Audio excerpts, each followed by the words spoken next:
Genre, je le repoussais d'un bras et je faisais tourner les nunchaks de l'autre, tout en m'adressant à la foule, en mode on me censure, on me laisse pas faire. À la fin de nos conférences, on embrassait tout le monde d'ailleurs. Les gens en partant, ils nous embrassaient. Les meufs m'embrassaient sur la bouche, la moitié d'entre elles, quoi. Genre, elles touchaient les de mon pote dans le sauna, je sais pas. Je te jure, nous, on était calmes, on était rincés de la scène. Tout le monde, enfin pourquoi est-ce que vous partez dans les tours comme ça? Elle a les orgasmes anal les plus spectaculaires que j'ai jamais vus. Elle est incroyable cette fille. Attendez, je sais comment tourner et sortir tout le sang. Je vais me faire squirter et tout le sang va sortir. Donc voilà ma théorie sur quel est le point commun entre l'éjaculation et le communisme qui se vend si bien.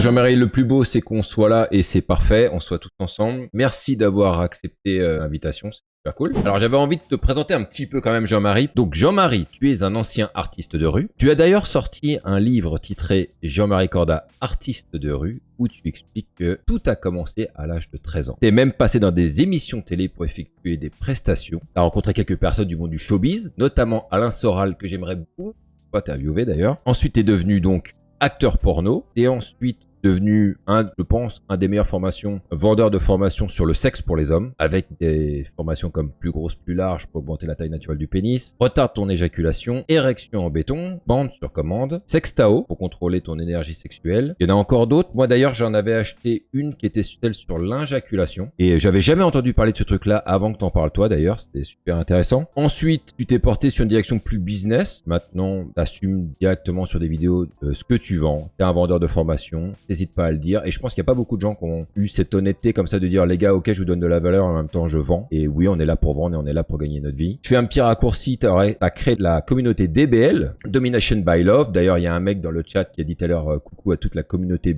DBL. Donc je pense qu'il y en a plein qui seront contents de voir cette petite dédicace où voilà, si je devais résumer, je dirais que le but était de construire une communauté de gens motivés pour se créer des revenus en ligne, gagner de l'argent et puis ensuite fuir une France qui se dégrade lentement mais sûrement. Et aujourd'hui, donc, tu as ta chaîne YouTube, le boss de YouTube, où tu démolis des business, tu donnes des conseils, comment créer une audience, exposant un modèle relativement simple avec la plateforme Banzai, dans lesquels les créateurs de contenu peuvent fédérer leur communauté, vendre aussi leur formation. Un outil tout en un, assez simple. Ouais, c'est pas mal comme résumé.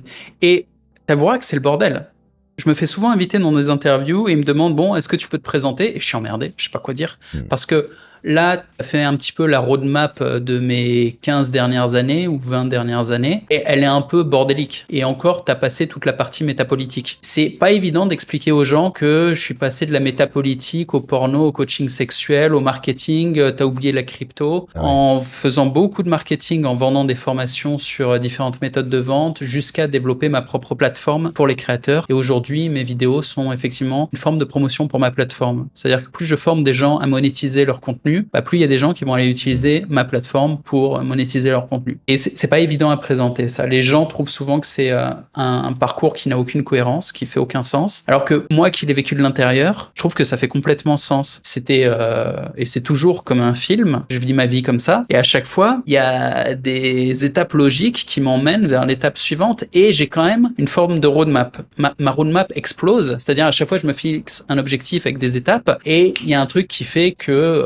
ça se passe pas forcément toujours comme prévu. Genre, ma secte part en couille ou ma vie en Russie part en couille. Enfin, il y a un élément fondateur de ma vie qui part en couille et je dois réadapter les choses pour survivre, hein, clairement, ou par intérêt ou pour suivre une vague. Tu vois, j'essaye de rester sur des flux à haute intensité d'énergie et il faut des fois réadapter un petit peu sa roadmap pour les suivre. Et chez moi, ça veut dire avoir cette vie un peu chaotique, mais je fais de l'autocritique, peut-être que je manque de consistance et mon souhait, c'est que ce que je suis en train de faire là en ce moment dure un peu plus longtemps que mes projets habituels. Là, je suis en train de développer une plateforme technologique et là, j'ai l'impression d'avoir un truc qui fonctionne. Et vraiment, tu vois, les chiffres sont là. On a 500 nouveaux utilisateurs par jour sur la plateforme alors qu'on n'a pas encore activé la croissance. Et j'ai le souhait que ce projet-là dure plus que les autres. Souvent, je passais 2-3 ans sur un projet, quoique le porn, je suis resté 15 ans dessus, hein, quand même. Ah, quand même. Ouais. Mais je faisais pas ça en mode boulot. Tu vois, ça me rapportait de la notoriété, un peu de sous, mais en fait, c'était ma détente. Je faisais 2-3 tournages par mois. Donc, c'était pas quelque chose qui me prenait toute ma vie. Je faisais toujours d'autres trucs à côté. Alors que là, non, développer Banzai, c'est mon activité principale. Du coup, dans ce parcours un petit peu chaotique, hein, je pense. Est-ce qu'on pourrait dire un petit peu que toi, t'es un mec un peu baigné dans le chaos un peu pendant longtemps, ou peut-être même, peut-être que t'aimes le chaos d'ailleurs. On parle souvent de ces gens, tu sais, qui aiment bien la stabilité, puis d'autres, en fait, entre les emmerdes et un truc nouveau et un truc tout pépère, plan-plan, à la limite, on choisirait peut-être les emmerdes. Non. Non? Mon frère est le prince du chaos. Il adore ça. C'est pour ça qu'il vit en France. Pour lui, plus c'est le bordel, mieux c'est. Parce que dans le chaos, il sera toujours le roi. Il s'y adapte parfaitement. C'est tout l'inverse pour moi. C'est pour ça que je suis allé en Russie, que j'avais besoin d'un pays solide. Et c'est pour ça que je me lève tous les matins à la même heure depuis, ça fait 20 ans maintenant. Tu vois, je me lève à 5h30 tous les matins.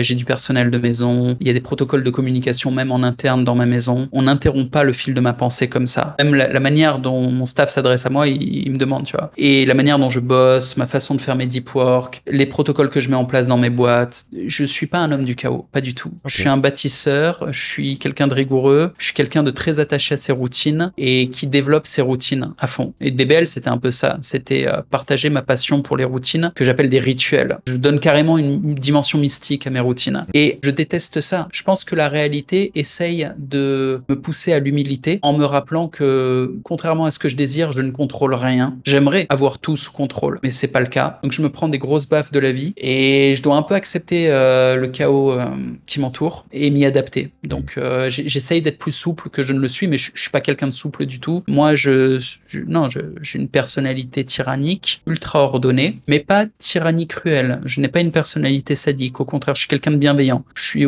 positif tyrannique et j'ai tendance à imposer le mieux jusqu'à ce qu'on me suggère mieux. Je me soumets à la supériorité. Si quelqu'un me propose un protocole plus efficace que le mien, je m'y soumets à la seconde, sans la moindre résistance. Si quelqu'un me propose une solution, une logique, je me soumets à l'efficacité, toujours. Ouais, je comprends. Mais c'est rare. C'est très rare que quelqu'un arrive en me disant « Je suggère ceci, je pense que c'est mieux pour X raison, démonstration, j'écoute. » Tu vois, la meilleure façon de me hooker, c'est genre « Jean-Marie, tu fais ça, et j'ai moyen de faire mieux avec cette méthode. » Putain, le mec a mon attention. S'il réussit à prouver ce qu'il vient de dire, le mec a mon adhésion. Mais c'est assez rare de rencontrer des gens qui font ça, surtout dans des domaines où moi j'ai poncé le truc depuis des années. Je pensais qu'en fait c'était dominé par le chaos, mais en fait, tu vois, comme quoi on peut se tromper quand on lit un parcours. C'est la force des choses. J'ai été obligé. J'ai dû m'adapter au chaos parce que le monde est chaos. Et c'était pas mon choix, c'est pas ma nature. Donc toi, t'as commencé à être artiste de rue donc à l'âge de 13 ans. Donc ça, c'est vrai ça? Vraiment 13 ans? Ouais. Ok. Alors comment ça t'est tombé dessus? Comment t'as découvert? Pourquoi tu t'es lancé dans cette activité? C'est parti de quoi ce truc-là? Je t'invite et j'invite tout le monde à écouter le bouquin. Il y a un livre audio qui s'appelle Artiste de rue. Les mots-clés, c'est ça, Artiste de rue, JM Corda. Et tu vas tomber sur YouTube sur un livre audio qui est très bien mis en musique. Il y a des petits fonds sonores pour l'ambiance. Il est divertissant. Vraiment, le livre est très divertissant. C'est une aventure et un peu un rite initiatique. Et ça parle beaucoup de manipulation. Manipulation de foule. Ah oui. Plus précisément. Parce que quand t'es artiste de rue, t'es seul face à la foule. Et il y a plein de principes qu'on retrouve dans la séduction ou qu'on retrouve en marketing. Et ça m'est tombé dessus parce que je me faisais chier chez les grands-parents en vacances d'été à l'île d'Oléron. Il y avait des Péruviens qui jouaient de la flûte de Pan dans la rue, tu vois, juste devant la baraque. Et moi, je voyais bien que c'était de la merde. Mais il y a des gens qui achetaient leurs CD. Et je disais, attends, ils font du fric. Et je me suis dit, je vais y aller, je vais faire un truc. Et à l'époque, je venais de me mettre au nunchaku parce que j'avais trouvé un nunchak dans l'armoire de ma mère qui est prof de karaté. Sérieux? Et donc, je me suis bricolé un nunchaku en me disant, tiens, je vais faire comme ma mère, là, je vais faire du nunchaku et je vais enflammer un côté. Ta mère, elle faisait du nunchaku? Et genre, juste un... Ouais, elle est prof de karaté. Ah, incroyable. Ok, c'est rare. Et donc, j'enflamme en fait, je bricole une merde avec un bout de serpillière cloué au bout d'un manche à balai, coupé en deux avec 2 clous, une ficelle pour faire la chaîne au milieu. Donc, un nunchaku de merde. Moi, à l'époque, je savais pas en faire. Je ressemblais à un petit punk. J'étais un petit jeune rebelle de 13 ans, quoi. Et à l'époque, c'était l'ambiance punk à chien et j'avais une gueule de punk à chien. Mais un mix entre un bioman et un punk à chien. Tu vois, les bioman, quand ils sont en civil, ça te dit quelque chose? Ah tu oui, regardais Bioman? Complètement. Ah oui, bien sûr, avec les blousons, avec les manches... retroussées à fond et une petite mitaine de biker. Ouais. Bon, imagine un bioman Eco Plus qui voulait ressembler à bioman en civil, mais qui au final ressemble à moitié à un punk parce qu'il est trop crasseux. Ah. Donc je ressemblais à ça. Ouais, mais dans ma tête, je vivais des grandes aventures. Bien sûr. Et tu sais, quand t'es jeune, t'y crois. Et donc j'étais comme ça, je suis parti dans la rue avec mon petit nunchaku, là où il y avait les Péruviens. J'y suis allé un soir où ils y étaient pas. J'ai fait tourner côté mes nunchaku. Les gens se sont arrêtés parce que d'habitude ils s'arrêtaient là pour voir les Péruviens. Là, ils se sont arrêtés pour me voir moi. Il y a quelques gens qui m'ont regardé. Puis il y a un garde champêtre, même pas un flic, un garde champêtre qui est venu m'arrêter. Je l'ai pas laissé faire parce que j'ai jamais écouté l'autorité depuis que je suis gamin. Donc genre je le repoussais d'un bras et je faisais tourner les nunchaks de l'autre, tout en m'adressant à la foule, en mode on me censure, on me laisse pas faire, filez-moi 10 balles pour que je survive, mon business est en danger. Et j'ai récolté 30 balles. Et c'était la première fois. Et je suis rentré chez moi avec mes 30 balles, mais pas du tout en me disant je me suis fait arrêter ou je sais pas quoi. J'étais en mode victoire. J'ai trouvé un truc, tu vois, j'ai fait 30 balles. J'y retourne demain. Oui. Ouais. Et j'ai fait ça 15 ans en fait. Jusqu'à faire les championnats du monde à Adélaïde en Australie. Enfin, je suis allé super loin là-dedans. J'ai adoré en fait ma carrière d'artiste de rue. Il y a des championnats du monde d'artiste de rue. Je suis parti de manière fanatique. Ouais. Il y a des championnats, il y a des compétitions. Je savais pas du tout. Très difficile d'ailleurs. J'étais loin du niveau. J'ai testé, hein, mais j'étais très loin du niveau. J'étais niveau national, c'est-à-dire que au moment où j'étais au top de ma performance, j'étais dans le top 10 français. Et c'est très subjectif hein, comme façon de juger. Je jugeais moi-même, tu vois, en fonction de la taille des cercles. Le cercle, c'est l'audience que tu as autour, la taille des chapeaux. Disons que le meilleur français que je connais, il y avait Philippe, il y avait Zanzibar. Ces mecs qui pouvaient faire des chapeaux à 800 €. Ah ouais. Pour une presta. Les Réverbères donc. aussi qui Quand étaient tu dis bons. un chapeau, c'est une presta c'est pas une presta, c'est un show. T'es artiste de rue, t'es libre. Tu joues pas pour quelqu'un. Tu fais une prestation quand t'as un employeur. Là, non, tu vas dans la rue et tu fais ton show. Y a pas de boss, c'est toi le boss. Donc un show, un chapeau. Ouais.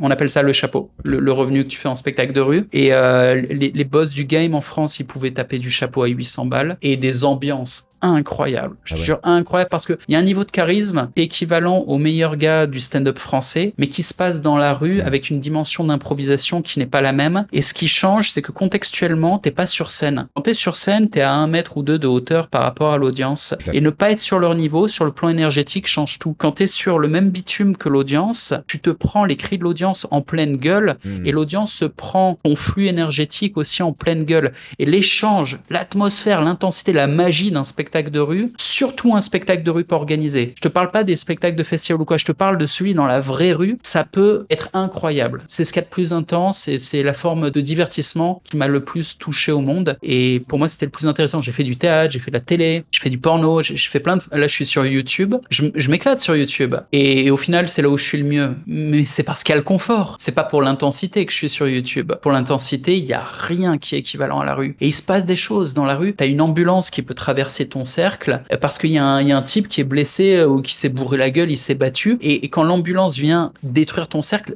ils foutent les gyrophares, la sirène, tout le bordel. Ton cercle, il s'écarte là en impro. Et toi, tu dois improviser là-dessus. C'est génial. C'est absolument génial. Il y a plein de choses à faire. Alors, les ambulances, tu joues pas au con. Tu les stoppes pas, tu fais pas des blagues de merde, ils vont sauver une vie, tu les laisses passer. Mais tu peux commenter la chose. Quand c'est un truc sérieux comme ça, tu vois, faut pas être con. Mais quand c'est juste des camions de livraison, par exemple, moi j'avais toujours une poubelle qui me servait de scène. Donc je poussais ma poubelle et je grimpais sur ma poubelle. Et du haut de ma poubelle, j'avais un micro et mon petit haut-parleur à côté et je parlais comme ça, quoi. Et quand il y a des camions de livraison qui voulaient forcer mon cercle, j'ai laissé forcer le cercle, mais je foutais ma poubelle sur assez rapidement un point stratégique à côté de là où le camion allait passer, ce qui me permettait de me jeter sur le camion pendant qu'il passait et de grimper sur le toit pendant qu'il roule. Et sur le toit, je surfais le camion en hurlant et les gens étaient là, ouais, tu vois, Puis après, je sautais du camion, je faisais une galipette parce que j'avais un côté un peu ninja. Je faisais du kung-fu, de l'acrobatie, donc c'est pas trop compliqué techniquement de faire ça. Mais il y a plein de façons de faire. Il y a en pleine nuit un mec qui ouvre la fenêtre pour gueuler parce que t'es juste en dessous de chez lui. Tu peux commencer à interagir avec lui. Il t'insulte, il peut te jeter des trucs dessus. Et c'est drôle, c'est vraiment drôle. Où je faisais des striptease, je prenais des filles dans le public, je les ramenais au milieu de la scène et je faisais un striptease avec elles, mais c'était ridicule. J'ai pas de muscles ni rien, tu vois, et je me tripotais le ventre avec la main de la meuf, je lui léchais la gueule, j'allais quand même vachement loin. C'est génial, le spectacle de rue, et c'est une expérience que peu de gens ont fait, parce que c'est un métier très très difficile, où tu te sens seul, tu te sens fou, t'as l'impression d'être rejeté, parce que plein de gens passent devant toi sans t'arrêter au début, et il faut un gros niveau en fait de manipulation de foule pour réussir à attirer les gens, les bloquer, les maintenir 45 minutes sans qu'il y ait de temps mort, puis à la fin passer le chapeau et gagner sa vie comme ça. C'est un métier très très très difficile. qui use les artistes. Ceux qui font ça plus de 15 ans, j'en ai connu qui ont fait ça 25 ans, ont l'âme usée. Vraiment, ça les a un peu dégommés à la fin. Je pense que j'ai arrêté à temps. Moi, j'ai arrêté au bout de 15 ans de métier. Un jour, j'étais très, très satisfait du spectacle que j'ai fait et j'ai dit c'est le dernier. Et je suis content. Je pense que je suis vraiment arrivé au bon moment en me disant j'arrête, quoi. Et puis, je suis parti dans des zones où c'était très difficile à faire. Après ça, je suis parti en Russie. Et en Russie, le spectacle de rue, ça aurait marché, hein, parce qu'il y a peu d'artistes de rue. Il n'y en avait aucun de mon niveau en Russie. C'est pas la culture locale. Il fait froid. Ouais. Dès qu'il fait froid, c'est pas la culture d'aller dans la rue et de faire le zouave. Et les gens, ils restent pas. Quand il fait froid, ils veulent se casser. Mais j'aurais pu faire du spectacle de rue en Russie, mais non, j'ai continué. Je suis curieux. Je veux apprendre des nouvelles choses. J'ai appris des nouvelles choses. Est-ce que la captation de l'attention d'une foule, comme dans un spectacle de rue, on pourrait dire que c'est à peu près équivalent à ce qui se fait lors d'une conférence ou lorsqu'une personne parle en public, ça délivre un message? Tu dirais que c'est les mêmes codes ou pas? Il y a beaucoup de points communs. En fait, il y a des points communs dans tous les domaines. Quel que soit le domaine d'expertise, que ça soit la boxe, le spectacle de rue, la communication face à une foule, la communication en tête-à-tête, chaque domaine d'expertise, quand tu approches du niveau du maître, tu vas comprendre des vérités communes qui sont liées à la nature humaine. Donc tu vas toujours trouver des connivences entre ça, la nature humaine qui est la même, qui ne change pas, entre aussi les schémas d'efficacité. Tu vois, tous les systèmes qui font qu'un mécanisme fonctionne, quelles sont les entrées, quelles sont les sorties et quels sont les process au milieu pour que la transformation d'énergie se fasse correctement. Bon, tout ça ne change pas. Tu vois, il y a une sorte de vérité profonde sur laquelle on retombe toujours si on est à la recherche d'efficacité. Et oui, il y a plein de parallèles à faire et je vais pas partir là-dedans, mais vu qu'on est sur YouTube, on pourrait faire le parallèle facile sur YouTube. Sur YouTube, tu sors une vidéo pour qu'on te découvre, pour qu'on clique sur la vidéo. Dans la rue, tu gesticules pour arrêter quelques personnes. Et puis, une fois que les personnes sont là, tu développes un propos pour que plus de personnes viennent. Une fois que plein de gens sont là, tu commences le spectacle. Tu commences pas le spectacle tout de suite en rue. D'accord. La moitié du travail, c'est de faire venir le cercle. C'est même les 3/4 du travail. Et une fois que tu as assez de gens, tu commences ton show. Okay. Mais le métier, c'est d'amener les gens, c'est pas de faire le show. Alors, si ton show est pourri, la première partie du métier sert à rien. Les gens vont venir, puis tu commences ton show, c'est de la merde, ils se cassent. Sur YouTube, en fait, tu ramènes des gens et il y a un lien en description qui leur dit le show, la formation, la communauté privée, la consultation avec moi, blabla, c'est en cliquant sur ce lien. Donc, on peut toujours faire des parallèles. Ça aide à comprendre. Mais c'est comme tout, tu vois, dans la vie, c'est pas mal d'avoir essayé plein d'activités parce que la maîtrise amène une vérité commune qui est toujours la même. La nature humaine ne change pas. Pour moi, c'est balèze en fait de faire un truc comme ça. J'ai jamais fait, non, c'est sûr, j'ai jamais fait ce genre de choses.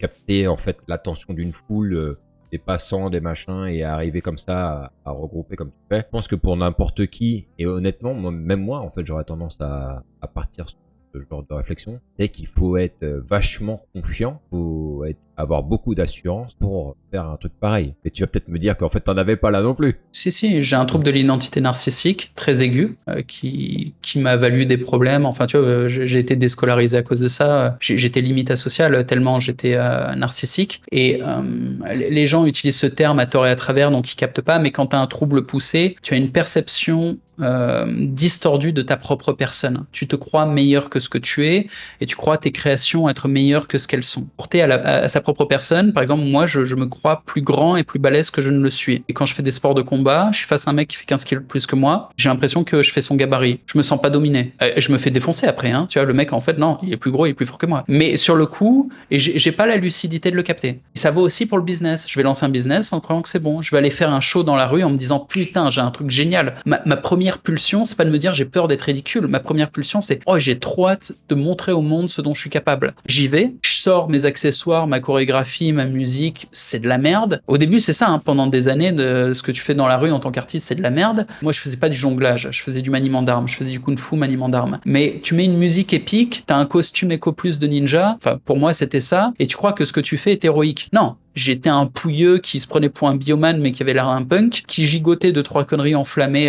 dans la nuit et qui c'était pas de la mendicité, tu vois, mais c'était de la merde, que c'était pas génial. Et ça passait à peu près parce qu'il y avait la naïveté de la jeunesse. Et avec les années, c'est devenu carré. Et j'ai vraiment diverti les gens et j'ai offert de la valeur. Mais au début, oui, c'était une perception foirée des choses qui me faisait croire que ce que je produisais était tellement bien qu'il fallait que les gens regardent. Et, c'est ça, tu vois, c'est genre regardez-moi, un besoin de reconnaissance. Et il y a d'autres artistes de rue qui ont pas ça, mais qui ont beaucoup de générosité. Donc, ils préparent quelque chose avec amour et ils vont l'offrir sans arrogance, mais juste en se disant, moi c'est sincèrement ce que j'aime, je vous le propose humblement. Ce qui est plus vulnérable, mais sur le long terme, est plus équilibré émotionnellement, intellectuellement, et sur le long terme, c'est ce qui fonctionne. Et à force d'observer les maîtres et à force d'observer autour de moi, j'en suis venu à me forcer à avoir cette approche, à venir avec amour, c'est-à-dire à vraiment aimer ce que je fais. Ça se traduit par du travail, donc créer des séquences de meilleure qualité pour mon spectacle, offrir plus de rire, offrir plus d'émerveillement, offrir plus de trucs positifs et faire un meilleur show tout simplement, et venir avec des nouveautés à chaque fois pour que un petit sentiment de pas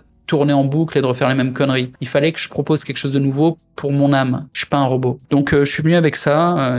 Il m'a fallu peut-être 7 ans, tu vois, pour avoir cette dynamique. Parce que ça a pris du temps. Tu disais que, en fait, toi, t'étais convaincu déjà que t'es sûr de faire des super trucs meilleurs que tout le monde, proposer le meilleur des shows. Mais ça me paraît un frein, en fait, à avoir des réflexions de progression, de se dire, ouais, comment je peux faire mieux? Parce que si on est convaincu que ce qu'on fait, c'est top, en fait, c'est un peu la question qui me vient, en fait, après ça, c'est comment est-ce que de cette super assurance, ou d'être convaincu de faire quelque chose de génial, comment on arrive à se dire non, là il y a quand même un truc à progresser, un truc à travailler, c'est pas suffisant, et rabaisse-toi un petit peu par rapport à ce que tu crois que tu es. Ouais, c'est smart comme question, c'est bien que tu penses à ça parce que c'est le truc, c'est la vraie question. Il y a le feedback, c'est-à-dire que les narcissiques qui créent quelque chose dans leur cave sont foutus parce qu'ils vont s'enfermer à l'abri du regard des autres pendant des années à créer un truc que eux croient génial, et ils se croient eux-mêmes génial aussi. Ils sont là, je suis le centre du monde en train d'accoucher d'un bébé, ma création, qui est la nouvelle merveille de l'univers. Ils sortent de leur cave au bout de 5-10 ans avec leur prouesse, qui est une merde infâme, que personne n'a demandé et dont personne ne veut. Et là, c'est terrible. C'est-à-dire que c'est trop dur à encaisser émotionnellement. La réaction de l'artiste ou du créateur narcissique est de se dire, c'est tous des cons, il n'y en a pas un pour comprendre, allez vous faire enculer, et ils s'isolent. Et cet isolement donne lieu à un échec social, un échec professionnel et un échec humain. C'est-à-dire, on est des êtres sociaux, on est là pour connecter avec les autres. Tout seul, en fait, on n'est pas bien. C'est pour ça qu'on punit les gens par de l'isolement en prison. Et l'échec, c'est de sombrer dans la haine. En fait, c'est une forme de haine. Et l'inverse, l'amour, est rendu accessible par le feedback. Quand tu fais de la rue, t'es en constant feedback. C'est-à-dire tu vas tester ton nouveau show, et si les gens se barrent direct, ils en ont rien à foutre, c'est que ce que tu fais ne marche pas. J'avais la chance de voir d'autres artistes de rue pour qui ça marchait. C'était la même rue, tu vois. Il n'y avait pas de oui, mais lui il est privilégié. Non, mais personne n'était privilégié. On était dans la rue, tu vois. Les mecs c'était des bonhommes, ils faisaient leur show et je rigolais sur leur show. Je passais un bon moment. Donc j'étais pas en train de dire non, mais les gens sont trop cons, ils aiment de la merde. Non, moi j'aimais ce que j'étais en train de voir. J'étais un amoureux des artistes de rue, du spectacle. Les mecs que je regardais, c'était des bons, et encore aujourd'hui, je respecte leurs shows. C'était des bons shows et c'était drôle. Comme Philippe, les gens connaissent pas Philippe, hein, mais putain, il était drôle. Mario, Queen of the Circus, enfin, j'ai des noms en tête, des mecs qui étaient géniaux et créaient de la magie. Donc j'étais fan, je voyais que c'était mieux que ce que je faisais. C'était évident, tu vois. J'étais en train de le faire et ils le faisaient juste après moi. Je voyais la différence entre moi qui étais débutant et qui faisais un peu de la merde, et eux qui étaient des maîtres. Alors, quand je rentrais chez moi, je repartais dans mon délire. Non, mais moi c'est génial et tout. Je revenais dans la rue le lendemain, c'était de la merde. J'ai regardé, c'était bien. Et du coup, tout ce que je me disais, c'est comment je vais améliorer le truc. Il y avait le feedback. Je pense qu'en boxe, c'est exactement pareil. En boxe, j'ai jamais eu de problème d'arrogance. Tu peux pas croire que t'es bon en boxe quand tu l'es pas. Tu fais un sparring et c'est réglé. T'as un retour à la réalité. Tu te fais taper dessus. T'es là, ouais, je suis le meilleur. Ouais, vas-y, monte sur le ring, ok. Tu montes sur le ring, tu te fais défoncer par un gamin de 14 ans qui fait de la compétition et qui est en programme olympique. Tu le touches pas, lui, il t'explose la gueule, il fait 15 kilos de moins que toi. T'es là, ouais, bon. Mais en fait, non, t'es pas bon. Le feedback, c'est la guérison pour les mecs qui sont narcissiques. En vrai, le feedback, c'est peut-être l'antidote au mal du siècle. Je veux dire, le progressisme est un déni de réalité généralisé. Une injection de réalité dans la gueule des gens, c'est pas mal. Leur rappeler, les mecs, vous êtes globalement illettrés, vous avez une coordination motrice, en fait, votre corps, vous maîtrisez pas, vous savez pas vous battre, vous savez pas baiser non plus, vous savez pas faire de business, vous savez pas communiquer.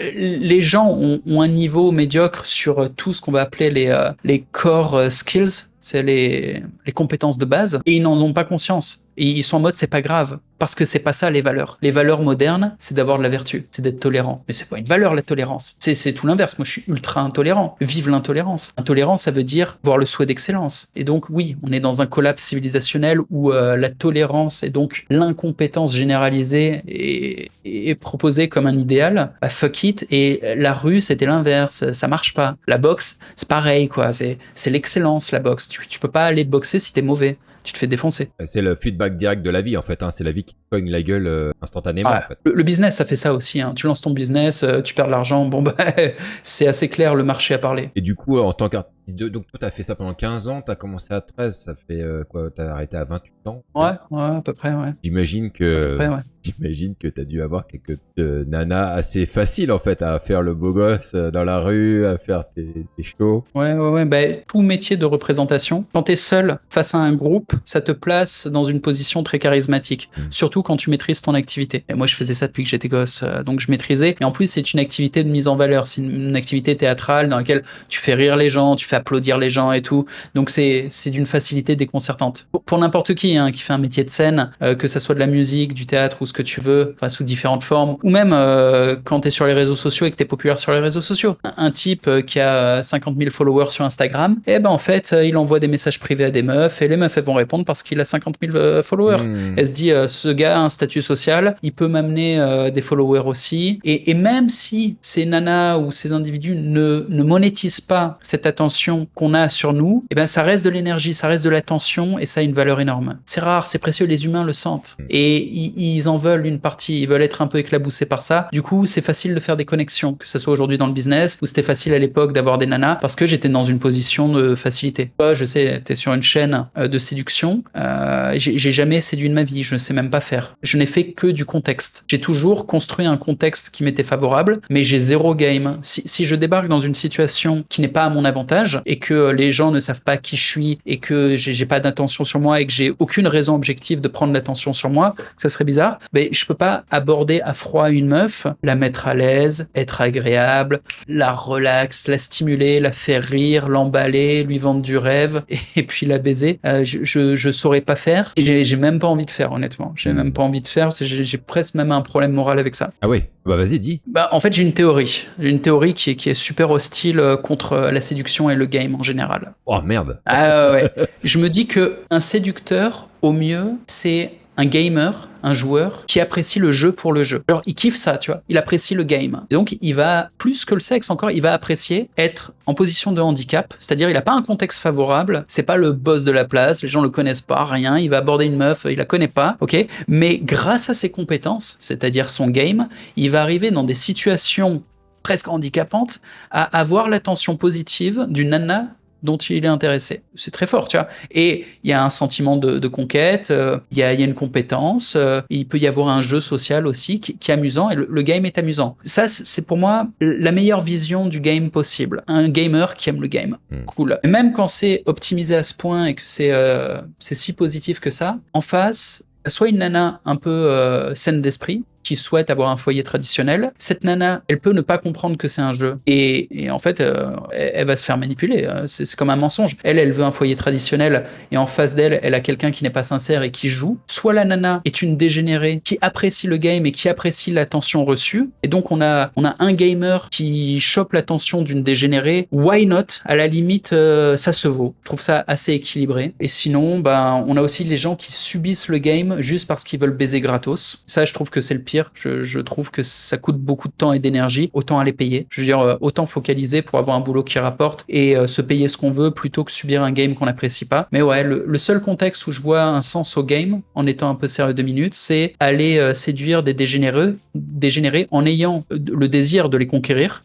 Moi je l'ai pas, je comprends pas l'intérêt. Ça serait l'équivalent d'avoir des relations intellectuelles avec des prostituées. Je vois pas trop le concept, tu vois. Pourquoi établir une correspondance avec ces femmes? Alors, c'est pas ça, tu vois. Eux, ils font des textos. Mais c'est une correspondance, en fait. Pourquoi avoir une correspondance avec une femme dégénérée? Et c'est du temps que je passe pas à parler à mon épouse et à la mère de mon enfant. Je vois pas l'intérêt. Et même à l'époque où j'avais pas d'épouse, bah, je préférais passer du temps avec mes partenaires business ou sur mon propre business quand j'étais tout seul. Ou alors interagir avec des femmes un tout petit peu vertueuses ou quoi. À l'époque, ça m'intéressait pas, parce que je voulais pas encore faire de famille. Et du coup, je comprends pas. Je comprends toujours pas l'intérêt du game. Je pense qu'il y a une erreur de perception là, parce que t'as dessiné 2 pans en fait. Il y a un pan qui existe, mais en fait, ce pan qui existe, qui est celui du beau parleur, du manipulateur, de celui juste qui va draguer la nana et en fait qui va lui faire peut-être gober il y a un peu cette image un peu qui ressort, je sais plus, comme tu as dit un terme tout à l'heure qui ressemblait un peu à ça, de ce gars-là qui va, comme ça, se jouer un peu des femmes, en fait, en délivrant une prestation, en délivrant du game. Et ça, c'est lié. Pour moi, c'est un spectacle en close-up. Ce qu'on appelle le spectacle de close-up, c'est quand tu fais du spectacle one-to-one, c'est en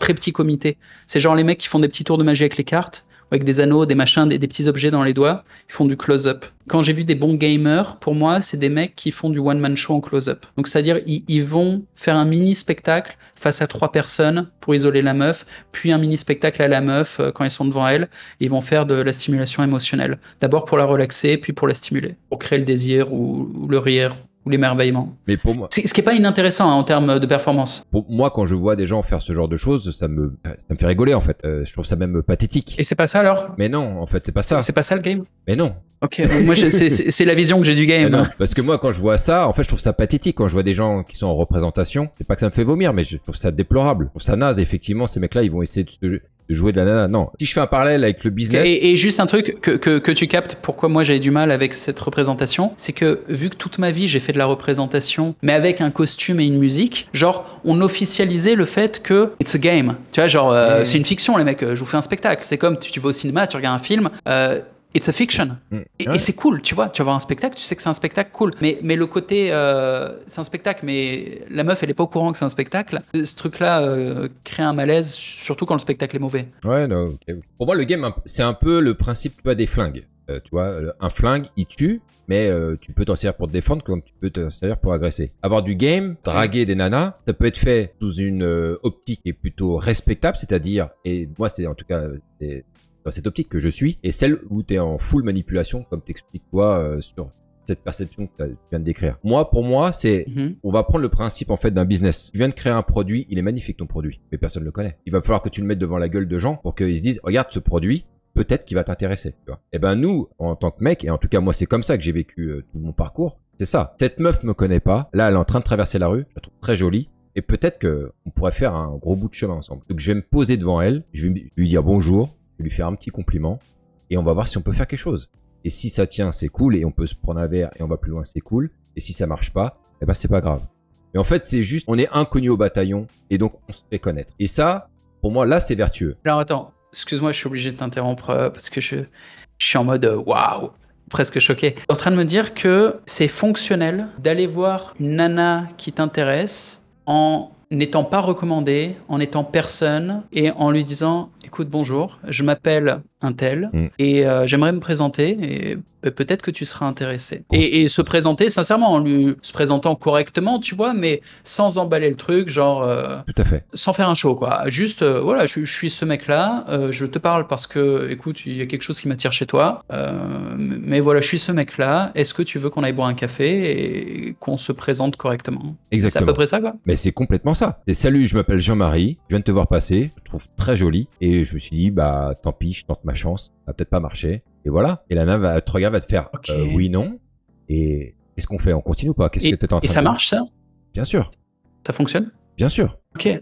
Alors, excuse ma naïveté apparente, je contextualise pour que tu comprennes pourquoi je l'ai jamais ne serait-ce qu'envisagé. C'est que dès tout jeune, j'ai eu un contexte très favorable avec le spectacle de rue. Et donc, en dehors du spectacle, mais même pas j'ai essayé, je m'en foutais. Si je voulais trouver une meuf, bah, j'allais faire mon show. Et pendant des années, d'ailleurs, j'allais pas jouer pour l'argent, j'allais jouer pour choper des meufs. Donc, c'était vraiment un mécanisme, tu vois. Et ça marchait. Et ensuite, ma première épouse qui était russe, elle était coach, gourou. Elle avait vraiment beaucoup d'influence sur sa communauté, que des femmes, donc des femmes russes. Elle donnait des conférences devant beaucoup de gens, tu vois, c'était 100, 200 personnes dans la salle, et t'imagines que des femmes. Le sujet de ces conférences, c'était l'amour libre. Donc c'est des conférences sur le polyamour et la méditation et des trucs un petit peu hippie, ésotérique, je sais pas quoi. En gros, j'avais accès à toutes les meufs. C'est-à-dire, j'étais validé par leur gourou parce que j'étais l'époux de leur gourou, qui était ouvertement polyamore, donc elle n'était pas jalouse. Elle avait des amants, dont certains étaient dans la salle. Il y avait très peu de mecs. Tu sais, c'était pas interdit aux mecs, hein, mais elle avait 90% d'audience féminine. Et à la fin de nos conférences, on embrassait tout le monde d'ailleurs. Les gens en partant, ils nous embrassaient. Les meufs m'embrassaient sur la bouche, la moitié d'entre elles, quoi. Mais c'était la culture. On donnait des conférences sur le sujet des couples libres. On a fait ça pendant des années. Ça, c'est le contexte que j'ai eu après le spectacle de rue. Donc j'étais toujours en mode, tu sais, dans les jeux vidéo, t'as le mode hard, normal, easy. Et moi, j'étais en mode, putain, bah les couilles frère. Tu vois, vraiment, j'organisais des rendez-vous avec 2 meufs à la fois pour des gestions logistiques parce que j'avais pas le temps. C'était à ce niveau-là, tu vois, c'était plus facile que l'époque spectacle de rue. Ah ouais. À l'époque spectacle de rue, il y avait toujours l'aspect logistique qui était bucolique parce que j'emmenais les filles dans mon camion, je vivais en camion, mais il y avait les technicités de camion, ça veut dire se doucher à l'extérieur du camion avec une bassine d'eau, il y a 2-3 trucs. Ça les faisait marrer, hein, c'était l'aventure, mais de là à ramener 2 meufs, bon, compliqué quoi. Alors que là, non, là c'était vraiment en mode pas les couilles frères en termes de facilité. Et rien que le fait que je sois son époux aurait suffi, mais en plus de ça, elle me faisait monter sur scène. J'avais 15 ans d'expérience de scène derrière moi, donc je savais quoi faire sur scène. Je savais soigner mon entrée, je savais parler, je savais bouger. Enfin, je suis un danseur, tu vois, il y a 2-3 trucs. Là, j'ai l'air de rien. J'ai l'air d'un gnome chauve avec des lunettes de maniaque sexuel. Mais à l'époque, j'étais moins moche, j'avais des cheveux et j'avais du charisme. Je pense que j'en ai encore un peu, mais c'était easy, c'était easy. Et vers la fin de ça, j'ai commencé ma carrière porno. Et bon, là, en fait, je gagnais de l'argent en baisant. Tu vois, c'était au-delà de c'est facile, c'est genre, ça me rapporte du fric. Comment mais je m'organisais pour. Qu'est-ce qui t'a fait tomber là-dedans j'ai forcé. J'étais un peu dans le striptease et j'ai un pote qui m'a formé au striptease qui était copain avec Joss Lescaf, qui est acteur porno et qui a eu la gentillesse. Donc encore merci Joss. C'est lui qui m'a permis d'avoir cette expérience de vie, qui m'a fait faire mon premier film. Et c'est parti de là. Ça s'est très très mal passé mon premier film, mais vu que le spectacle de rue ça s'est pas bien passé non plus au début et que je suis assez narcissique, j'ai continué. Qu'est-ce qui s'est passé? Et en gros ça s'est mal passé dans le. Ah bah c'est une scène où il y avait Joss et moi. Joss, pour ceux qui connaissent, Joss Lescaf, un des meilleurs acteurs porno au monde, c'est un black avec une bite de 27 cm. Ça fait la taille de mon avant-bras. On était à 2 sur une meuf, une polonaise qui s'appelait Alexia Vendôme. Tu vois, les mauvais souvenirs, on n'oublie pas. Et très bonne, hein, la meuf. J'étais très impressionné. J'étais pas capable d'avoir une érection. Tu vois, j'avais ma nouille qui gigotait comme ça. Et Joss, lui, il avait un braquemar de 27. Et il bandait très bien, pas de souci, quoi. Et il m'a fallu 2 heures pour réussir à avoir une érection et qu'on puisse commencer la scène. Et c'était ridicule. C'était absolument ridicule. Il y avait un problème de proportion quoi, entre lui et moi. Et j'ai pas une petite bite pour une meuf, non, elle fait 17 ou 17,5, je sais même plus. Et les standards dans le porn, c'est 20. Lui, il était à 27. Ouais. C'est monstrueux. Et bon, bref, c'était ma première scène. C'était le bordel. Ça s'est très mal passé. Je l'ai pas vécu. Si, je l'ai vécu comme un échec. Mais disons que je me suis entraîné derrière comme un psychopathe pour que je puisse recommencer et que ça se passe mieux. Comment t'as fait? J'ai cherché toutes les méthodes d'entraînement. Ah ouais, j'ai cherché quoi. J'ai cherché des maîtres. J'en ai trouvé. Tu sais, je voyageais à travers le monde et j'ai trouvé des mecs où j'avais des Joss qui m'a présenté d'autres acteurs porno, Joss qui m'a donné des conseils. Donc à la fois j'ai discuté avec des mecs spécialisés en yoga, en tantra, des mecs en médecine chinoise et des mecs dans le porno. J'ai collecté les meilleurs trucs. J'en ai testé plein. Ah ouais. C'est quand même une humiliation. Hein. Ouais. Je veux dire, quand tu perds ton érection face à la copine, t'as l'air d'un con. Quand tu perds ton érection face à une équipe de tournage, c'est un autre level de conneries. Et moi j'étais kamikaze absolu parce que je travaillais au Cap d'Agde l'été d'après. Après ma première scène, je me suis démerdé d'aller au Cap d'Agde avec mon épouse russe de l'époque pour faire des shows porno sur scène dans les clubs libertins du Cap d'Agde, dont le plus gros, le Glamour, où t'as jusqu'à 1200 personnes. On était sur scène devant plein de gens et il y a un des shows où je me suis foiré. Heureusement, c'était pas sur la grosse scène, c'était sur un club plus petit, mais il y a 200 personnes qui m'ont vu perdre mon érection. Et là, au niveau damage psychologique, je suis resté 3 jours enfermé. Personne ne sait ce que c'est de perdre son érection face à une foule de 200 personnes. C'était quoi la réaction des gens à ce moment-là? Ils ont rien dit? Il y en a qui ont fait la gêne, ils sont partis petit à petit quoi. J'ai encore les traumas dans la tête quand j'y repense. La gêne de réveiller. C'est-à-dire que moi je regardais pas les gens, tu sais, je simulais la scène en fait. Je simulais la pénétration, mais c'était cramé. Et au bout d'un moment, tu vois, le fait que j'esquive le regard des gens et que je simulais le truc, quand j'ai relevé la tête, après il y avait quasiment plus personne, ils étaient tous partis. J'avais niqué l'ambiance de la boîte. Mon boulot, c'était de chauffer l'ambiance et j'ai vidé la boîte avec mon désastre. Ah mais c'était vraiment une des pires ondes, même pour un artiste de rue qui a fait toutes les conneries possibles dans la rue. Des fois tu te foires dans la rue et donc tu te prends des humiliations au lieu d'avoir des succès et tu te prends que des humiliations pendant les premières années. Mais ce niveau d'humiliation là, vider une boîte en perdant ton érection pendant 15 minutes devant les gens dans la semi-obscurité, alors là, putain, on est sur un autre level. T'as beau être narcissique, j'ai pas choisi le psy, j'ai choisi de la pompe à bite, j'ai choisi tous les exercices, le jelking, les muscles PC, le Kegel, et en mode psychopathe, tu vois. Il y a des gens, ils vont à la gym 2 fois par jour, moi je m'entraînais la bite 2 fois par jour. Et la pompe à bite, ça marche? Ah ouais. D'accord. Un outil correct. Jelking, ça marche très bien, les exercices Kegel, ça marche très bien. En plus, c'est très bon pour la santé. Je connais pas. Jelking. Enfin, c'est surtout le Kegel qui est bon pour la santé. C'est tous les exercices du muscle PC. Le travail sur le périnée. Ah. C'est excellent. Ouais. Bah, d'où ton Et truc pour sur les femmes, l'injaculation. c'est très bon aussi. Ouais, c'est venu de là. Est-ce que tu peux nous faire, bah tiens, je suis sûr qu'il y a plein de gens qui connaissent pas en fait ce truc-là. Est-ce que tu peux comment tu définis ce truc, ce concept de l'injaculation? Okay, bah, quand j'ai commencé mes recherches, le premier gros game changer, c'est quand j'ai touché la médecine chinoise et que un des premiers trucs que t'apprends, c'est mec, faut arrêter d'éjaculer. Là, ah bon, les hommes éjaculent tous les jours ou une fois tous les 2 jours. Enfin, tu vois, c'est une habitude quoi. Et il t'explique non, tu vois, quand tu vas donner ton sang, tu vois comment tu te sens après. T'es là, ouais, tu fais ton don du sang. Après, tu te sens comme une merde, quoi. T'as envie de t'allonger, tu manges un sandwich et tu restes calme pendant l'après-midi. Bah, il t'explique que quand tu perds ton sperme, en fait, tu perds encore plus d'énergie.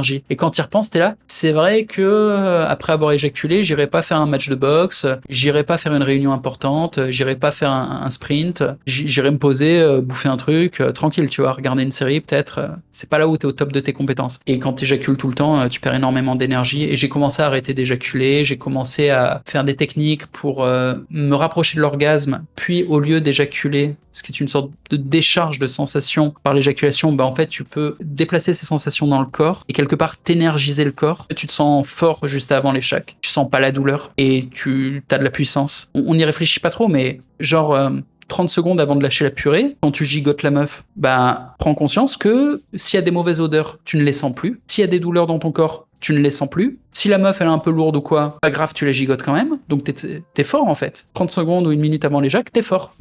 Et si tu diffuses un peu cette sensation et que t'éjacules pas, ben t'évites les couilles bleues. Les couilles bleues, c'est la douleur.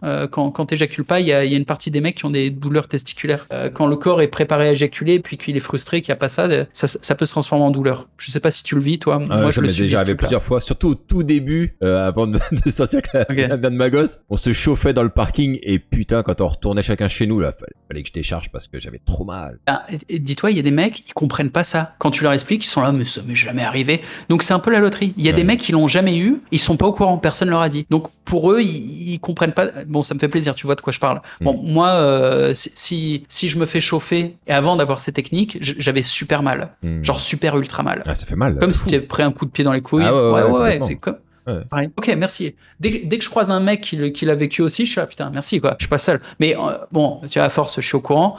La moitié des mecs le sentent, la moitié des mecs le sentent pas. C'est quasiment ça, tu vois. Et bref, quand t'arrives à... Il y a des exercices musculaires et respiratoires qui font que tu peux diffuser ces sensations dans le corps. Et donc, au lieu de rester concentré dans les couilles, bah, tu l'as un peu partout et tu restes un peu fort, tu restes vif, t'es combatif et tu peux aller boxer, tu peux aller faire un show. Et limite, c'est pas limite, c'est... Avant les spectacles, je me préparais comme ça. J'éjaculais pas, mais je me chauffais par la masturbation et la méditation. Et j'arrivais sur scène un peu dans ce mode quelques minutes avant l'orgasme. Alors dans la rue, c'était pas possible, mais avant des prestats ou quand j'avais mon camion à côté de la zone de spectacle, je pouvais. Ah ouais. Et au contraire, j'aurais jamais éjaculé avant un spectacle. Et aujourd'hui, j'éjacule plus, en fait, ou j'éjacule une fois par mois de manière consciente pour me libérer d'un stress. Mais j'éjacule pas quand je suis fatigué, j'éjacule pas quand il n'y a pas de raison d'éjaculer. Ok, la semence se fait rare. Bah, il faut la conserver, elle est précieuse. Ça réduit l'espérance de vie d'éjaculer tout le temps, ça réduit le niveau d'énergie au quotidien. C'est vraiment très toxique. Je pense que... Bah, je vais partir sur un truc un peu profond. Je pourrais faire presque un parallèle entre le communisme et l'éjaculation. Wow.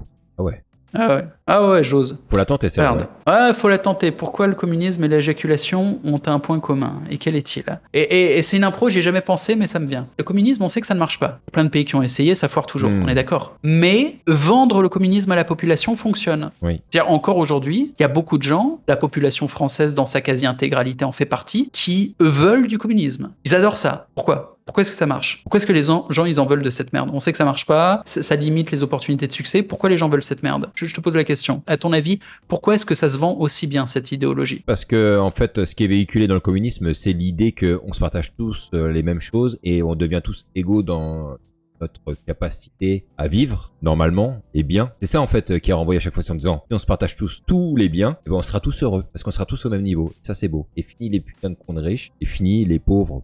C'est bon ou pas? Ouais, c'est à peu près ça. La promesse pourrait donc être formulée ainsi, ça serait écoute, même si tu fais de la merde, tu auras toujours de quoi grailler et tu auras toujours un toit sous lequel dormir. Et les connards de voisins qui ont plus de talent que toi et qui travaillent plus dur, ils auront pas plus que toi, t'inquiète. C'est un peu ça la promesse. Et les gens, ils adorent. C'est-à-dire que c'est une promesse qui se fonde sur les faiblesses de la nature humaine. Et la nature humaine est ainsi faite, il y a des choses positives, il y a des choses négatives.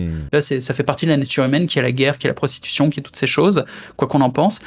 Et il y a aussi l'insécurité, la jalousie, toutes ces choses un peu obscures de l'humain, ils existent en chacun d'entre nous. Et je pense que le communisme se vend si bien parce que ça parle à cette faiblesse humaine qui est l'incertitude sur nos propres capacités à réussir et à survivre. Et le communisme arrive avec cette promesse du genre « Eh mec, t'inquiète, tranquille, quoi que tu fasses, même si tu te plantes, il y a un filet de secours, t'auras à bouffer, t'auras un toit, et encore mieux. Ceux qui réussissent mieux que toi, ceux qui bossent mieux, ils n'auront pas plus que toi. » Exactement. Elle est pas belle la vie.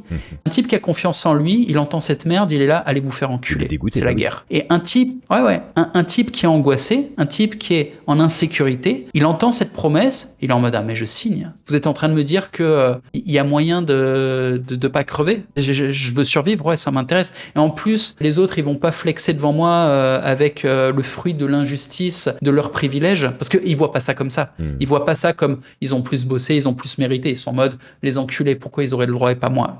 Ça va avec, tu vois. Généralement, la faiblesse de l'insécurité est souvent couplée avec de la cupidité. Ça va ensemble, ça se marie bien ensemble. Et encore une fois, on arrive à l'effondrement civilisationnel. Ça veut dire quoi? Ça veut dire que en chaque être, il y a une amplification de la nature maléfique. La nature maléfique de chacun, ça va être tous ces trucs, cupidité, jalousie, agressivité, manipulation obscure, etc., etc. Donc c'est l'époque bénie, tu vois, pour vendre toute la merde. Bon, donc le point commun, ça serait que le communisme se vend en exploitant une faille de la nature humaine, tout comme le fait que nous éjaculions tant est une faille de la nature mécanique masculine. Le mec est programmé pour produire du sperme, d'un point de vue anatomique. Okay. Et ça va parce que c'est un mécanisme qui est lié à la reproduction. Il y a tout un tas de stimulation interne qui fait qu'on a envie d'aller éjaculer dans une femelle. C'est bien, ça crée la vie. On perd de l'énergie en faisant ça, c'est pas grave. C'est un sacrifice qui vaut le coup parce qu'on crée une nouvelle vie. Le problème, c'est qu'on vit dans une société où les gens font plus d'enfants, on baise par plaisir, par loisir, donc ça n'a pas vraiment de sens de faire un sacrifice énergétique pour juste baiser. En plus de ça, une mésentente entre hommes et femmes, ce qui fait que les gens ne baisent même plus, ils se masturbent tout seuls. Ils se masturbent même plus à la force de leur imagination, ils se masturbent de manière assistée en regardant des stimulations audiovisuelles sur un écran, du porno. Je connais le game, j'en produisais. Et donc en gros, il y a une sorte de biais naturel de la nature humaine qui fait que les hommes ont une pulsion à éjaculer. Et ce biais est poussé par la société qui est en mode ouais,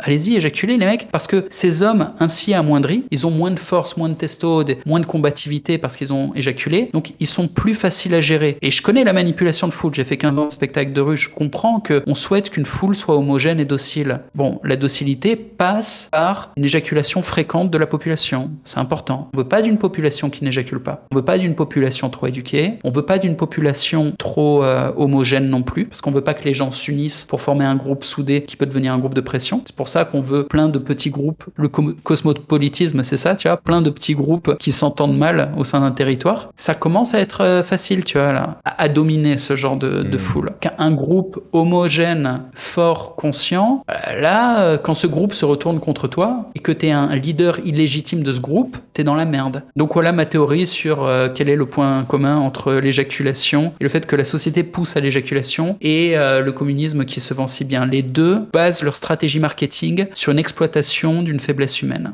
Et ça marche. J'invite tous les businessmen à conscientiser les faiblesses humaines pour les exploiter dans leur business s'ils n'ont pas de problème avec le karma. Moi j'en ai un, donc j'essaye de pas faire mes business comme ça.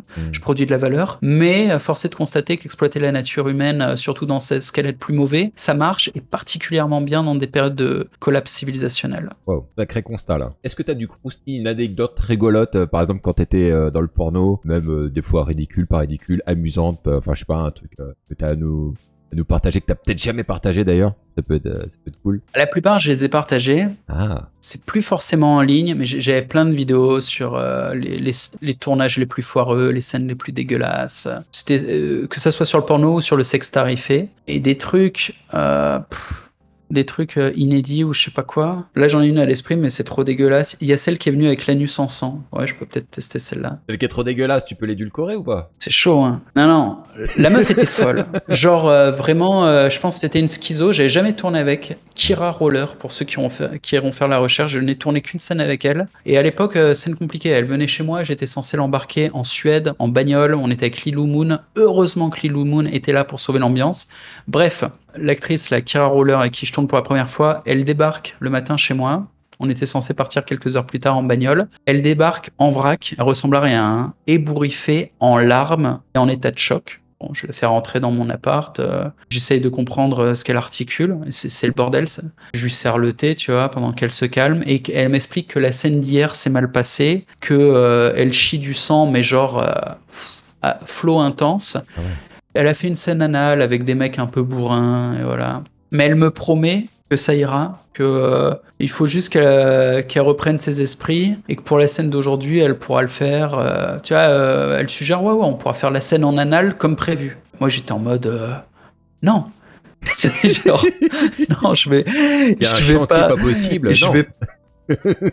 Je vais pas creuser dans tes croûtes ou je sais pas ce que c'est le projet, mais je fais pas des scènes où la meuf elle gicle du sang par le cul, quoi. C'est pas mon projet. Je lui dis très poliment, hein, chien, il y a une autre actrice sur la scène, du coup on fera l'anal avec l'autre actrice, on fera du vaginal avec toi, on te mettra un tampon dans le cul, on trouvera des solutions, tu vois, ça va aller, calme-toi. Et la meuf, bon, elle sèche ses larmes et tout, elle dort à moitié sur le sofa, l'autre actrice arrive, je lui dis bon, l'autre actrice je la connaissais, elle était très pro, donc elle arrivait bien coiffée, gentille, propre, à l'heure, tout ça, quoi. Je lui dis bon, quand elle se réveille, attends-toi quand même, elle est bizarre, tu verras.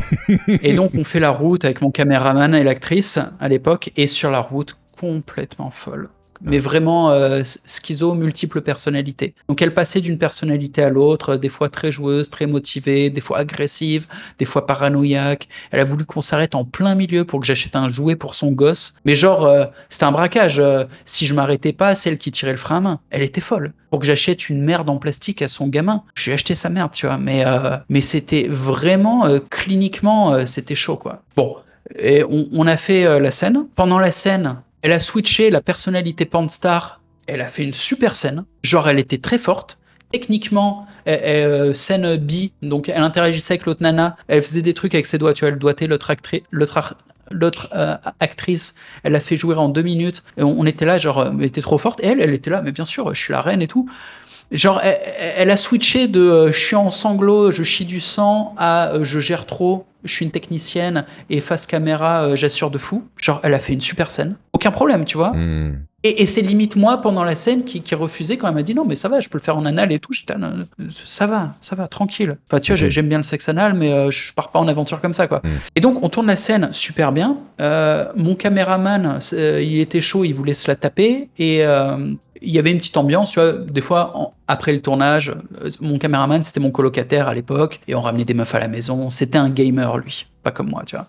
Mais lui, il gamait, moi je bossais. Et bon, bref, après le tournage, on va tous dans le sauna, on était en Suède, il y avait un sauna, dans le sauna, elle chauffe mon caméraman de fou, donc c'est elle qui chauffe pour qu'on baise, après, on venait de finir la scène. Et là, on se disait juste, bon, tu vois, il a fallu le temps, genre, elle était folle au début parce qu'elle était stressée ou je sais pas quoi, il a fallu qu'elle se relaxe, voilà. Là, elle a fait la scène, ça s'est bien passé, elle a vu que j'étais un garçon raisonnable, que je l'ai pas blessé, qu'on est entre gens bien, et on était entre gens bien, tu vois, on boit pas d'alcool, on fume pas, l'actrice en question, Lilou Moon, c'est une meuf qui est devenue star, qui est vraiment pro, elle est très adéquate, elle est très polie et tout ça. Mon caméraman, c'est un mec qui est propre sur lui, qui est jeune, qui est beau gosse, qui est pro, enfin, tu vois, elle était dans un environnement beaucoup plus sain qu'elle. C'était elle le torchon de l'environnement, quoi. Ouais. Donc bref, dans le sauna, elle était toujours cool, elle était toujours chaude, elle en voulait plus. Quand t'es sur une scène tout seul sur 2 meufs, tu vois, tu peux pas vraiment satisfaire pleinement les 2 meufs, surtout qu'elle en fait était folle. Elle avait besoin d'une intensité sexuelle énorme. Si elle s'est fait déglinguer au sang, j'ai calculé par la suite que c'est sans doute elle qui l'a provoqué. C'est sans doute elle qui a poussé à l'extrême une équipe de 3 mecs qui normalement sont pros, tu vois, mais elle a dû leur dire allez-y quand il fallait plus y aller. Bon bref, dans le sauna, elle continue de chauffer mon pote. Ok, cool. On sort du sauna, tranquille, on boit encore un thé, on bouffe, je sais pas quoi. Et puis, c'est le soir, c'est l'heure de dormir, on commence à se chauffer. Et mon caméraman, finalement, commence à tripoter l'autre actrice, Lilou. Ils se chauffent ensemble. Et moi, du coup, je m'en foutais un peu d'elle, de la folle. Mais bon, c'était l'ambiance, tu vois, je retourne vers elle. Et elle me jette. Ok. Je suis surpris qu'elle me jette. Elle avait vraiment l'air, tu vois, de vouloir baiser juste un peu plus tôt dans le sauna, quoi. Moi, je m'en fous. Tu vois, j'ai fait ma scène, je suis venu bosser. Cette folle, c'était pas non plus plu le truc, tu vois, il y avait une ambiance un peu chaude, ça se réchauffe, j'y vais, tu vois. Mais elle me jette, ok, cool. Donc je retourne vers Lilou et je dis à mon caméraman, bah vas-y, t'avais l'air chaud sur elle, teste, elle vient de me jeter. Et là, ouais, t'inquiète, alors moi ça va bien se passer. Et j'entends qu'elle le jette comme un poisson pourri. Oh, merde. Elle commence à être offusquée, genre, ouais, c'est incroyable, on finit le tournage, vous êtes comme des chiens en chaleur. Enfin, putain, mais c'est elle! Genre, elle touchait les couilles de mon pote dans le sauna, je sais pas. Je te jure, nous, on était calmes, on était Jean-Marie, rincés tout de le la monde scène. touche les couilles de tout le monde. Enfin, pourquoi est-ce que vous partez dans les tours comme ça? C'est rien, je comprends pas, les gars. Calmez-vous. Donc elle commence, elle envoie chier mon pote. Mon pote, il se fait rembarrer, il était à moitié, tu sais, il retenait des éclats de rire, quoi. À ce stade, on avait cramé qu'elle était folle, mais là, c'était quand même... ok, d'accord. Donc il revient me voir, moi j'étais avec Lilou, donc finalement on a fini à 2 sur Lilou, très bien, très contente, elle aime vraiment le sexe, donc c'est cool, et elle est pas folle, tu vois, c'est pas des changements d'humeur. Et pendant que nous, on se faisait plaisir avec Lilou, et que Lilou, elle est multi-orgasmique, et que c'est toujours un spectacle, ceux qui n'ont pas vu les films de Lilou Moon, c'est les meilleurs orgasmes anal du monde. Genre, elle a une vidéo d'un orgasme anal à plus de 50 millions de vues. Elle est incroyable. Vraiment, Un vrai orgasme Lilou ou Moon c'est est quelque incroyable. chose de simulé? Ah, vrai. D'accord. Elle a les orgasmes anal les plus spectaculaires que j'ai jamais vus. Elle est incroyable, cette fille. Et je l'ai compris dès que je l'ai rencontrée. C'est moi qui lui ai fait faire sa première scène. Je savais qu'elle deviendrait une star. Elle est devenue une star. Elle est incroyable. Donc on était avec Lilou, on s'éclatait. Elle a un talent, tu vois. Elle est faite pour ça, la fille. Et pendant qu'on s'éclatait avec elle, il y avait l'autre là. C'est une rouquine, la rouquine folle, qui était toujours en train de marmonner et de faire la folle à côté, quoi. Et le matin, elle avait encore une autre ambiance. Je sais pas quoi. Elle était là avec le jouet du gamin. Elle était contente.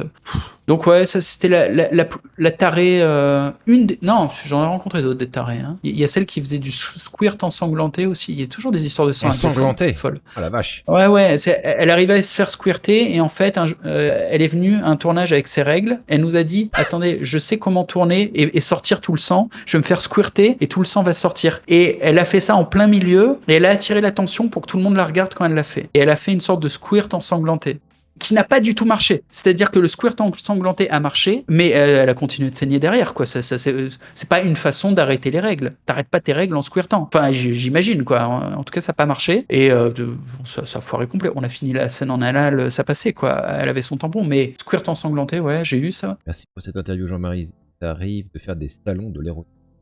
Les salons de l'érotisme, j'ai trouvé assez glauque. J'en ai fait quelques-uns il y a très très longtemps. Et en gros, c'est quoi? C'est des stands sur lesquels tu vas avoir quelques meufs un peu dégueux qui sont des rescapés de chez Jackie et Michel et qui font la tournée des salons érotiques pour faire un billet de plus sur leur fin de carrière. Et t'auras quelques shows. Ouais, je vais pas cracher sur les strippers. T'as quelques bons shows de strippers un peu bien mis en scène. Et sur les stands, t'as des sextoys, tu vois. Bon, ouais, autant aller dans un sex shop. À part ça, j'ai rien vu d'extraordinaire dans un salon érotique. J'ai fait une fois un salon du porno, je crois. Je crois que c'était dans le 18e ou 19e. Et ouais, c'est effectivement, à l'époque, je devais avoir peut-être 17 ans et avec mes potes, on est ressorti avec 4-5 cassettes vidéo qu'on avait achetées, on était trop contents. Des cassettes vidéo de merde, mon gars, c'est ça, des VHS là. Ils étaient tellement pétés au sale dans les jaquettes, on aurait dit que c'est une photocopie papier, mais bon, c'est des trucs genre, putain, on aurait pu les trouver ailleurs en fait, tu vois, genre les hautes vidéos, ça sortait une fois par mois, enfin. Est-ce que sur les stands, t'avais 2-3 stars, genre des actrices qui étaient au sommet de leur carrière il y a 10 ans et qui aujourd'hui étaient dégueu? Il y a une nana qui s'appelait de mémoire Golden ou quelque chose comme ça, Golden, c'était une blonde en fait, et elle a fait un show sur scène. Alors Golden, c'est quand même une grosse référence à l'urine dans le milieu du porn. Je crois que c'était Gloria Golden ou Doria Golden, je sais plus, il y a tellement longtemps. Ça a vraiment l'air de dire la gloire de la buveuse de pisse, hein, le blaze. Peut-être, j'en sais rien, mais en tout cas elle avait fait un show et on était tous, voilà, c'est là que c'est pathétique parce qu'on se retrouve tous dans cette salle où la meuf allait sur scène en train de faire un striptease littéralement et à se dénuder et tout et on est 99,9% de mecs à regarder ça comme des loups affamés presque, tu vois, et bon, tu le fais, je l'ai fait une fois, j'ai trouvé ça cool avec mes potes qu'on y soit allé, on a fait le tour de tous les stands, tout ce qu'il y avait, c'était génial, mais j'y suis jamais retourné, hein, ça c'est sûr. Et d'ailleurs, il y a un mec qui demande, est-ce que tu comptes relancer l'expérience DBL? Non.